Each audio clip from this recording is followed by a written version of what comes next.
Hey Stampers, it's Catherine Pooler here with your fourth video in the mass producing Christmas card series. So far our cards have been really simple bases. Today we're going to step it up a little bit. A few more steps here, but still simple. I'm starting with Real Red and Very Vanilla. Real Red is going to be my base, so I cut it at 5 1/2. This gives me two bases. Score it at 4 1/4 or just fold and crease with your bone folder. Then I want a Very Vanilla layer on top of this red. So again, like you saw in my previous videos, I'm going to cut at 5 1/4 and 4. And then I would do the same with all these vanilla pieces, and you have the base for, or the layer for 4 cards. Okay, so now I have my Real Red base, my Very Vanilla layer on top. I'm going to add a little bit of patterned paper on here.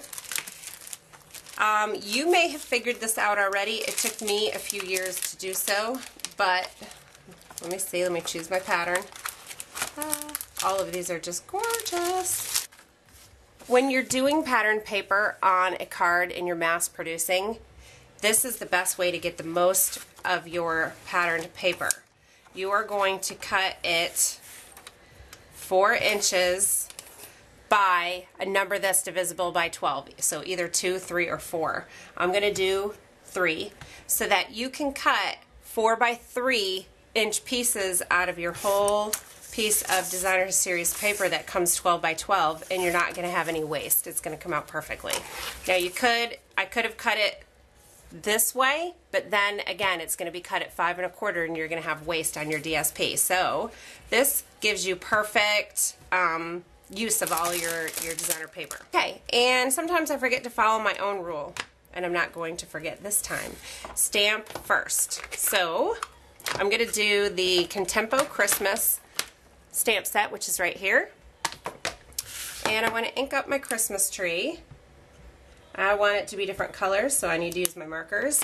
Now, when you're making a bunch of these, do all your stamping at the same time, because making your cards one by one, doing each step one by one takes a lot more time.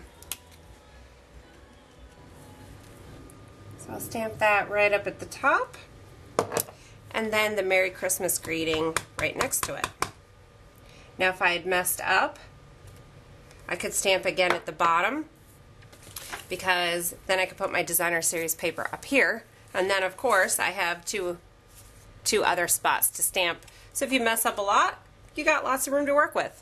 Okay, so now that you have your stamping done, you're going to adhere your designer paper to the bottom. And actually a couple different ways I can finish off this card. I can just adhere this here, leave it as is. I can do a little strip of coordinating cardstock that has been border punched. I can do just a little tiny strip of coordinating cardstock, just lay it across the top. I like something here for contrast. Like I said, you can just leave it here, but if you want contrast, you can do something really simple. Or you can add ribbon.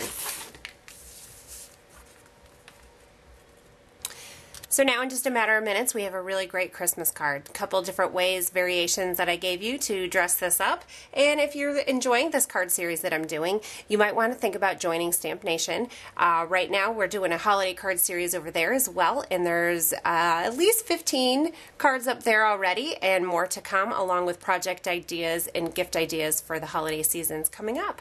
Thanks for watching, and don't forget to hop over to catherinepooler.com and sign up for my email newsletter if you haven't already. Like this if you like it, and share it on Facebook. And thanks so much. I really appreciate it. Leave me a comment. Have a great day.